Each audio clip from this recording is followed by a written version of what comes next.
پتہ ہے آپ کو ہم خان صاحب کے ساتھ کیوں کھڑے ہیں؟ پتہ ہے آپ کو کہ ہمارے جذبے کیوں نہیں کام ہوتے؟ اس کی 3 وجوہات ہیں۔ نمبر 1 کہ خان صاحب نے کبھی اپنی قوم کو نہیں چھوڑا، تو قوم خان صاحب کو نہیں چھوڑ سکتی۔ نمبر 2 خان صاحب کبھی اپنے موقف سے پیچھے نہیں ہٹے، تو قوم بھی اپنے موقف سے پیچھے نہیں ہٹے گی۔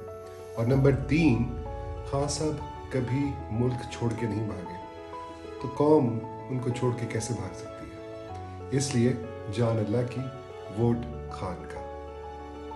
آج پورا پاکستان عمران خان کے ساتھ کیوں کھڑا ہے؟ وہ اس لیے کہ میرے لیڈر نے جو کچھ 27 سال پہلے اپنی تقریروں میں کہا وہ ثابت کر کے دکھایا۔ میرے لیڈر کی 2019 کی پاکستان کے بطور وزیر اعظم وہ تقریر ہی کافی ہے جب اس نے اقوام متحدہ میں لا الہ الا اللہ کا نعرہ بلند کیا۔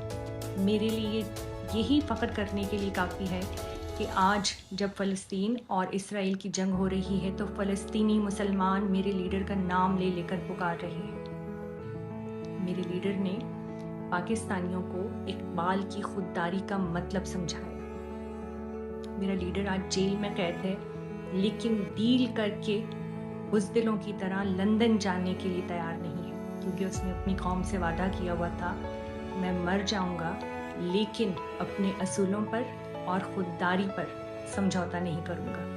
اس لیے جان اللہ کی، ووٹ کپتان کا۔ پتہ ہے اتنے ظلم و ستم کے بعد بھی ہمارے حوصلے کیوں بلند ہیں؟ ہم عمران خان کے ساتھ کیوں کھڑے ہیں؟ کیونکہ اس نے ہمیں بتایا کہ آزادی، خودداری اور خود مختاری کا اصل معنی کیا ہے۔ اس نے ہمیں بتایا کہ غلامی کی زندگی بھی کوئی زندگی ہے، اس زندگی سے بہتر موت ہے۔ اس لیے جان اللہ کی اور ووٹ صرف اور صرف عمران خان کا، انشاءاللہ۔ پتہ ہے ہم لوگ خان کے ساتھ کیوں کھڑے ہیں؟ کیونکہ اس نے ہم پوری دنیا میں ہماری عزت کروائی۔ جب وہ پرائم منسٹر تھا تو ہم فخر سے کہہ سکتے تھے کہ ہمارے ملک کو بھی کوئی خوددار شخص ریپرزینٹ کر رہا ہے۔ تو بے شک جان اللہ کی اور ووٹ خان کا، انشاءاللہ۔ ہم خان سے کیوں پیار کرتے ہیں؟ ہم خان سے اس لیے پیار کرتے ہیں کہ علامہ اقبال کے بعد وہ واحد فرد لیڈر ہے جس نے ہمیں خودی کے ساتھ جینا سکھایا، جس نے ہمیں حق اور باطل کا شعور دیا، جس نے ہمیں بتایا کہ جینا ہے تو سر جھکا کے نہیں، سر اٹھا کے جینا ہے۔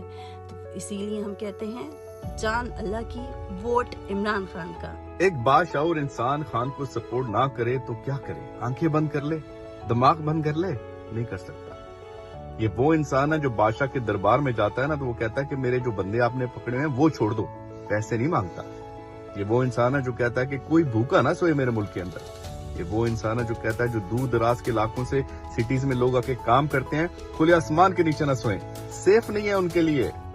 یہ وہ انسان ہے کیونکہ یہ احساس کرتا ہے، کہتا ہے پاکستانی اپنے پورے قد پر نہیں پہنچتے کیونکہ ان کو نیوٹریشنز نہیں ملتی، احساس کرتا ہے۔ اس لیے جان اللہ کی، ووٹ